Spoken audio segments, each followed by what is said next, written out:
Hello everyone friends, on the Weller channel. Today I'll show you what to do if CarPlay isn't working on your iPhone. First thing you need to do is go to Settings and check if airplane mode is turned on. Let's start with the most basic.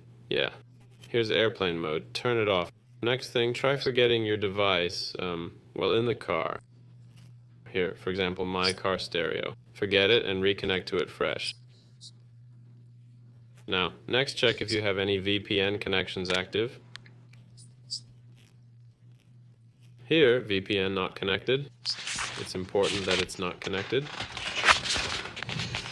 Next, I recommend checking for updates on your phone. To do this, go to General, go to Software Update and see if there are any updates. Here I have one, so update to the latest version. There. They also recommend enabling voice shortcuts, or voice control vocal shortcut. So I don't even have it set up. That's good. That means it won't affect your setup at all. Right, otherwise if this doesn't help, try restarting your phone, or if things are really bad, go ahead and reset it. But keep in mind this will delete all your data, though it might fix your problem. This was Weller. Bye everyone.